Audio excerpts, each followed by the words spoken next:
to strengthen the protocols on the ground on how we detect early, quarantine, isolate, and manage patients, while emphasizing that we are also urging the public to comply with the public health requirements. That's the World Health Organization urging that protocols be intensified as COVID-19 cases are seeing an upsurge. Infections in the country have now breached 600,000. Various cities in the metro are now recalibrating their restrictions, including the imposition of localized lockdowns. But for a research group, reverting to ECQ should be the last resort.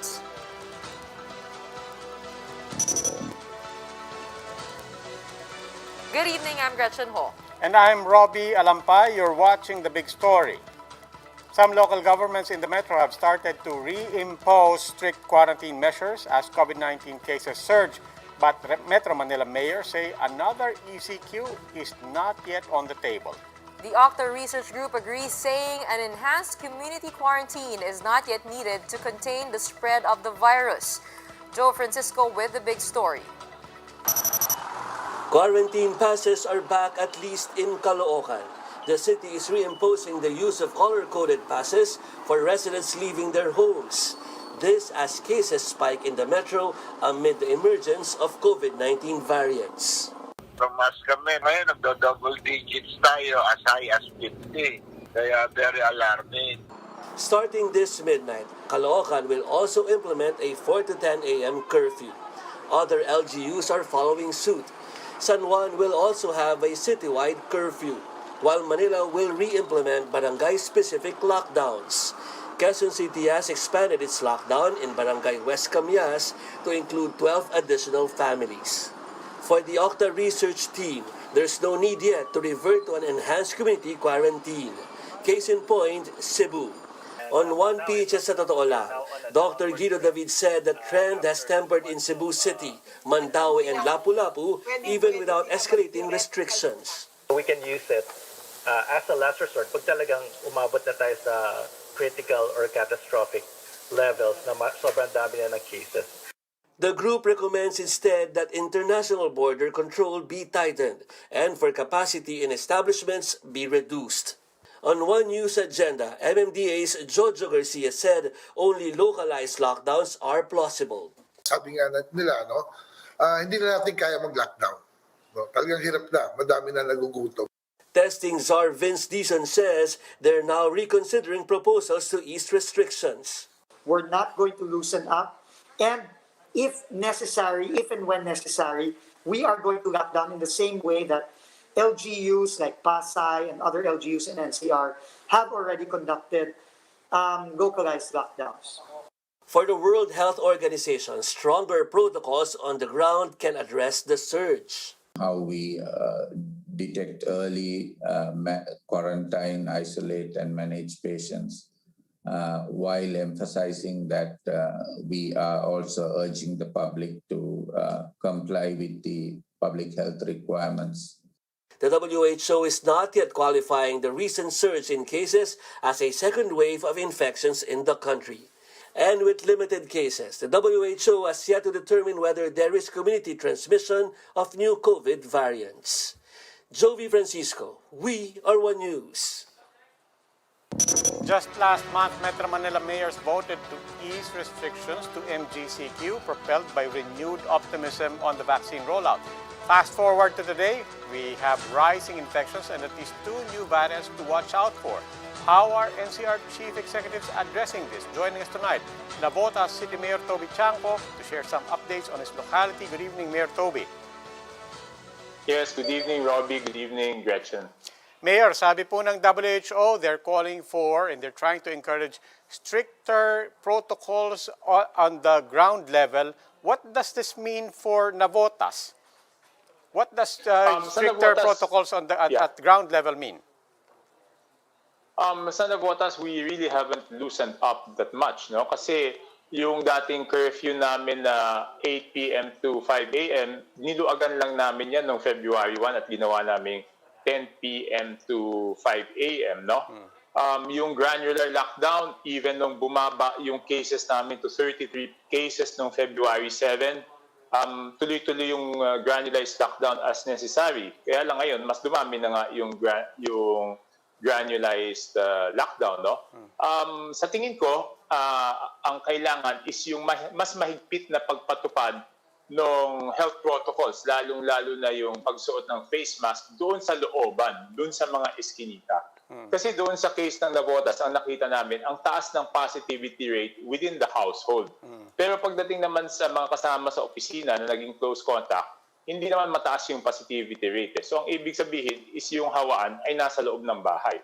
So kung yung hawaan ay nasa loob ng bahay, malakas din yung hawaan within the community outside their houses. So for example, magpapahangin lang sila, bibili ng pandesal o ng soft drinks sa sari-sari store sa tapat ng bahay, siguro doon nagpapabaya. And this was confirmed by our City Health Office dahil nung nag-roll out kami ng measles rubella vaccine up to last week, talagang ni-report sa akin na doon sa looban, wala nang halos nagsusunod doon sa pagsuot ng face mask. No? So today, I have brought out an order to all barangay captains to strictly implement yung health protocols doon sa looban, no? And yun ay may kasamang 3-strike policy. Ang ibig sabihin ng 3-strike policy ay nagpapatupad din kasi yung local government through our task force disiplina and through our Navotas Police nung violations dun sa health protocols. So if in a certain barangay, mas madaming nahuli yung task force disiplina o yung Navotas PNP kaysa doon sa barangay officials, ibig sabihin, hindi pinapatupad yan ng maluag ng barangay because there is no reason kung bakit mas madami mahuhuli ng task force disiplina at ng Navotas PNP when they have to implement it on a citywide basis compared to a barangay which has to implement it only in their barangay. Mayor, I mean, to that point, I remember last week, Pasay City floated the notion of we may have to go back or consider a citywide ECQ. You spoke with us on the chiefs and there you said mahirap na yatang bumalik sa ECQ, parang imposible na. But given the rising numbers, when Okta saying na baka by the end of the month nasa 6,000 per day na tayo if things don't get any better, we know and we reported just now that mayors are saying ECQ is not yet on the table. But is ECQ completely off the table? As much as possible, ayaw na natin bumalik sa ECQ, no? But what I have been explaining to our kababayans, to our constituents is this, no? Pag hindi umubra yung lockdown ng eskinita, what happens next? Pupunta tayo sa lockdown ng mas malaking kalsada, di ba? Pag hindi pa rin umubra yung lockdown ng mas malaking kalsada, pupunta tayo sa lockdown ng barangay. Pag lahat ng barangay na-lockdown na, di ganun din ang epekto nun. Yung ayaw nating gawin na ECQ o ayaw nating gawing lockdown, the result of all barangays being locked down is a total lockdown on the city. So as much as we want to avoid it, the result will be the same kung hindi natin mababa yung kaso. Okay, Navotas Mayor Toby Chanco, maraming salamat po. Cases may have gone down today to less than 3,000, but total infections in the Philippines have now breached the 600,000 mark. That brings us, of course, to tonight's big number, 600,428. That's the country's total caseload as of this afternoon. The World Health Organization places the Philippines on top of other Asia-Pacific countries in terms of new cases for the past 3 days, total cases, and total deaths.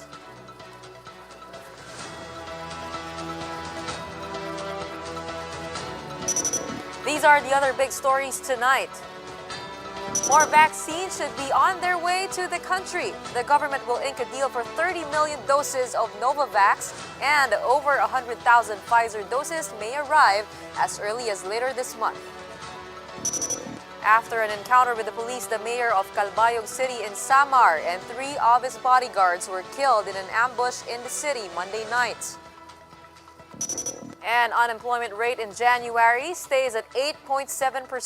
This means an additional 1.6 million Filipinos went jobless.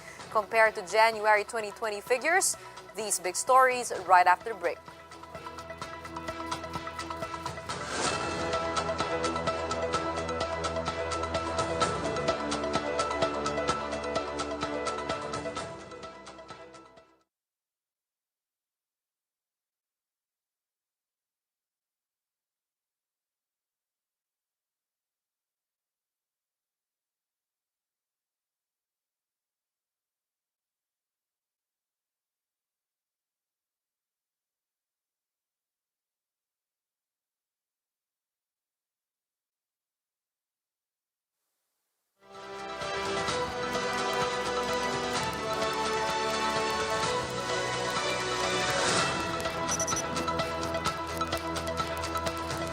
evening, I'm Robbie Alampay. You're still watching The Big Story. Nowadays, having a contact tracing app has become a necessity, and with cities and establishments using different applications, it can get confusing at times. Is it time now to unify contact tracing efforts? Ria Fernandez with this story. Journalist Edu Punay has at least 3 contact tracing mobile apps. One for Quezon City where he works, the rest are for cities where he does grocery runs. Medyo hassle for us because you have to conform or follow the rules per LGU na pupuntahan mo. For some LGUs, digital contact tracing is more convenient and safer than manually filling out forms. But the use of multiple apps can also get confusing. That's why lawmakers want a unified contact tracing protocol in the country. When the government started its contact tracing, the Stay Safe app was supposed to be the central depository of all visitor information. But LGUs and business establishments have their respective contact tracing apps. Contact tracing czar Benjamin Magalong admits the challenges of having multiple apps at the same time. Kakaroon po tayo ng problema nung bigla na lang po uling different agencies came up with their own contact tracing application without us conducting due diligence and without consultation with us. It was June last year when the Interagency Task Force announced that Stay Safe will be the government's official contact tracing app. It was also this time when the Health Department and app creator Multisys forged a deal. Under the deal, Multisys will donate Stay Safe to the government, including its data ownership and corresponding intellectual property rights. But Multisys founder and CEO David Almirol says the DOH does not seem interested. I told them already, now why you need to set up the server because we're donating also the server itself. We feel like DOH don't want us actually on the integration side. But the DOH says Multisys does not have a certification from the Information and Communications Department. Kasi ayaw namin mapagod yung mga tracers ng mga local government unit. The DICT says it's studying how to integrate Stay Safe with other apps. But for Magalong, Stay Safe should just be the sole contact tracing app. For News 5, Ria Fernandez, We Are One News. The Philippines is set to sign a supply deal tomorrow for 30 million doses of COVID-19 vaccines developed by U.S. biotech company Novavax. National COVID-19 Task Force Chief Implementer Carlito Galvez will be in India until Friday to secure the agreement. Novavax vaccines are 95.6% effective against the original variant and 85.6% effective against the UK variant. The company has yet to apply for an emergency use approval in the Philippines. Meanwhile, some 117,000 Pfizer vaccines from the COVAX facility may also arrive either late March or April. The Philippines will also receive 4.5 million AstraZeneca doses via the COVAX facility starting next month. The Health Department says it will retain top vaccination priority for health workers, followed by senior citizens. The WHO supports this move. We actually looked at the prioritization that was prepared by the NITAG and the government, and it was agreed that we accept that. We don't have any concerns there.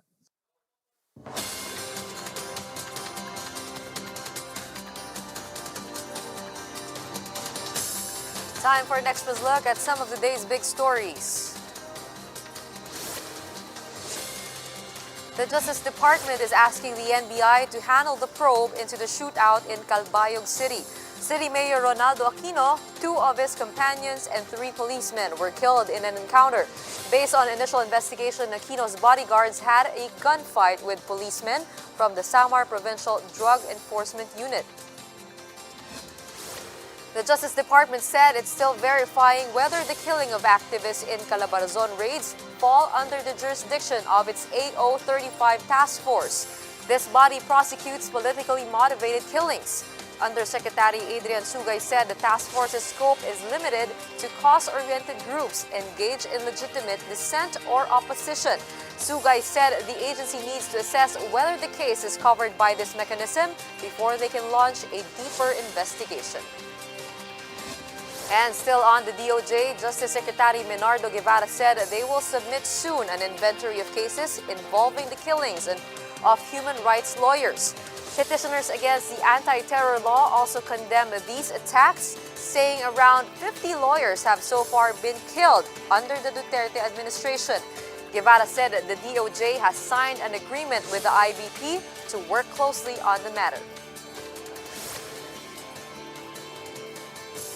Time for another quick break. When we return, 4.5 million Filipinos were jobless in January, and with more finding it hard to find employment, some resort to going freelance. And as we move closer to seeing volleyball action, two teams are jumping ship to go pro, the latest addition to the PVL fam, after the break.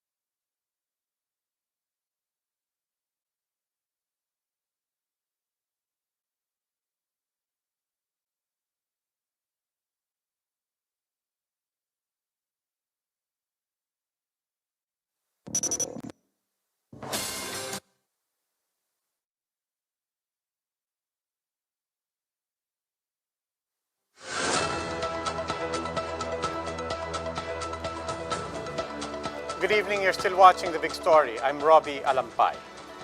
Unemployed Filipinos hit 4 million in January, roughly unchanged since last October. But the Labor Department is optimistic the numbers will turn out better later in the year. Shaila Francisco with the details. Jimson Balingao lost his job as a DJ technician at the onset of the COVID-19 pandemic. 1 year later, he's still looking for a job. Kasi nasa entertainment ako eh. Para bang mga kahit lab, mga mobile system or video wala eh. Wala talaga, walang entertainment eh. Baka ka makakuha zero. Jimson is just one of the 4 million unemployed Filipinos as of January 2021, based on preliminary data by the Philippine Statistics Authority. With businesses and work affected by the pandemic, unemployment rate in January remains unchanged from October at 8.7%.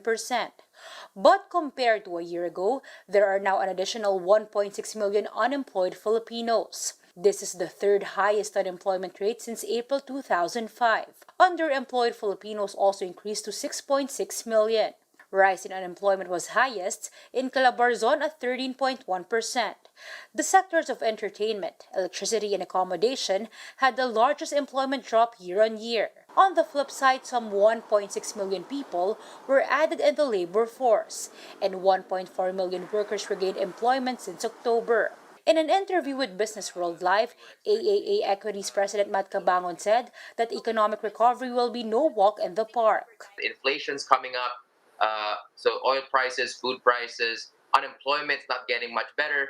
So yeah, we are sort of waking up to the reality that the perfect recovery people were expecting isn't quite working out. The PSA also said that granular lockdowns can still affect employment in the coming months. Economic managers, meanwhile, advise the implementation of localized quarantines only in high-risk areas, allowing expanded capacities in various businesses, and widening of age groups allowed to go out may also be done in low-risk areas. The Labor Department remains hopeful of better employment numbers within the year as the BPO and construction sectors resume expansion plans. Shaila Francisco, we are One News.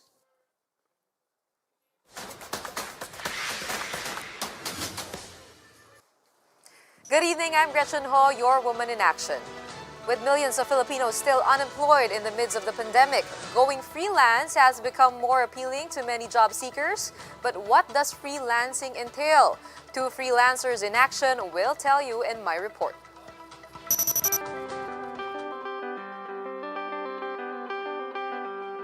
From being a full-time events manager, Darla now wears many hats. She's a social media manager, a brand strategist, and coach.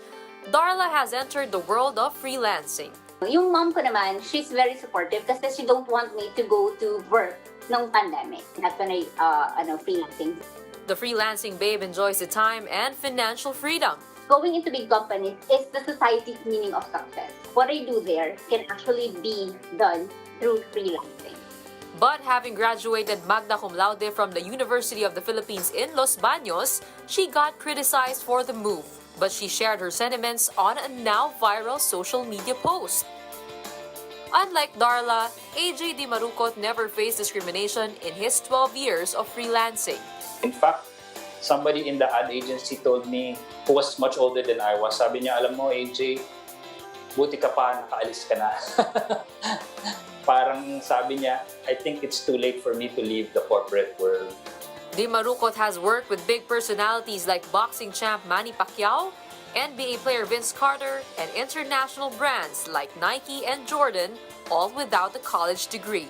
I just had experimented with Photoshop back in the 1990s. I discovered it and realized that this is what I wanted to do. Freelancing allows him to spend more time with his family, but the career choice does not come without its share of challenges. So because of the pandemic, I had lost like a major client of mine that I've had for the last 9 years. Since our industry that we were working in was directly affected by the pandemic. Freelancer is essentially a business person. You have to first find the clients. Both AJ and Darla agree, though, that the benefits far outweigh the risks. Working like a few hours a day instead of like 14 hours a day in an ad agency was much more feasible in terms of increasing, my income. We always go back to the question like, what will people say about me? And not really going dun sa question na, what will I do to make myself happy? In freelancing, the possibilities are limitless. Gretchen Ho, we are One News.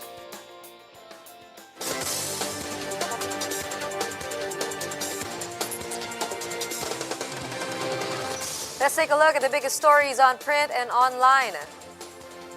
From Philstar.com, Filipinos may see lower rates from power distributor Meralco this month.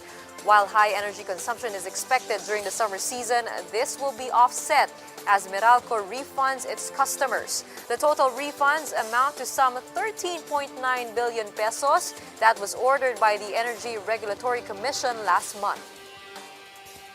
Business World reports employers are planning to raise salaries at an average of 5.6% this year, the slowest pace in more than a decade.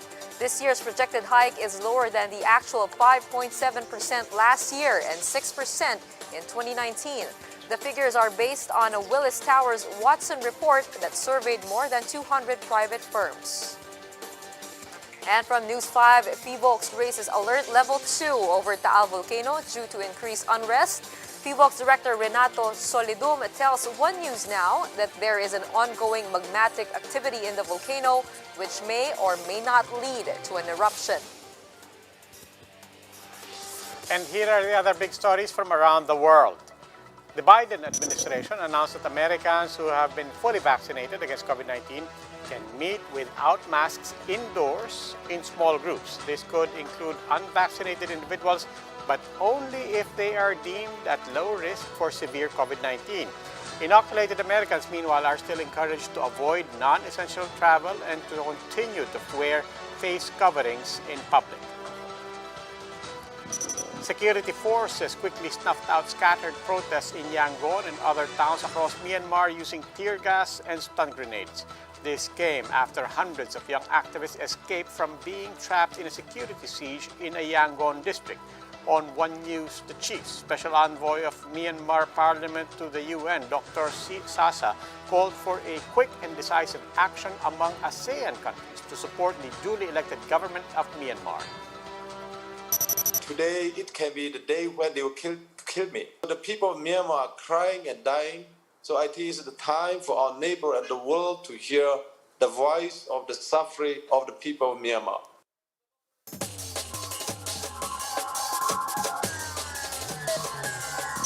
In the world of sports, the PBA is set to look into incidents of players sitting out an entire season after their contracts expired. Tropang Gigas Bobby Ray Parks announced he is skipping the next season due to family reasons. just as he was in the middle of talks for a contract renewal with TNT. Former Ginebra center Greg Slaughter also sat out last season to deal with personal matters. The league management convened for a 2-day planning session on Monday, seeking to address Park's case and similar ones with other players. Two volleyball club teams have finally decided to go pro. Cherry Tigo and Santa Lucia are crossing over to the PVL. This marks the PVL homecoming of Dindin and Jaja Santiago, as well as the Laure sisters EJ and Aya, who will all banner Cherry Tigo. The Santa Lucia Lady Realtors are also making PVL their new home. The team will be headed by Mika Reyes and newly recruited opposite hitter Aiza Maizo Pontillas, who were frontline partners in Petron. But the Air Force squad will be sitting out the maiden professional season of the PVL. This puts 11 teams vying for the championship once PVL opens on May 8 at the Inspire Sports Academy in Laguna.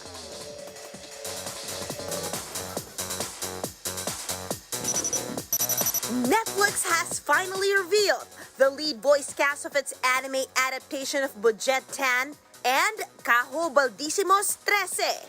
Actress Liza Soberano will lend her Filipino voice to Alexandra 13. Alexandra is an investigator who explores the underbelly of Manila, filled with criminal supernatural beings. Filipino-Canadian Shay Mitchell of Pretty Little Liars and You will do the English version. Speaking of adaptation, The Queen's Gambit may become a musical soon. Female-led production company Level Forward acquired stage rights to Walter Tevis's novel. The Queen's Gambit revolves around orphan Beth Harmon and her journey to being a chess grandmaster in a male-centered world. It gained critical acclaim as a Netflix series. BTS, meanwhile, will make yet another history. They're the first Korean artist to perform in this year's Grammy Awards. BTS are nominated for Best Group Performance for Dynamite. Beyonce, who topped the nominees with 9 nods, won't perform. The Grammys will be held on March 14. For News 5, MJ Marfori, we are One News. Daredevils might want to cross this off their bucket list, a 4,000-foot water slide.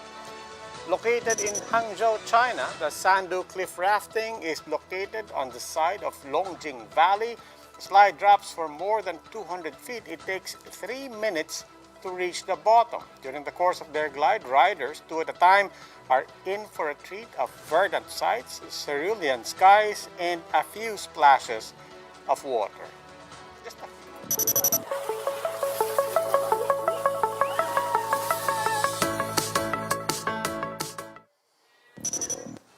Meron tayong ganyan sa Laguna.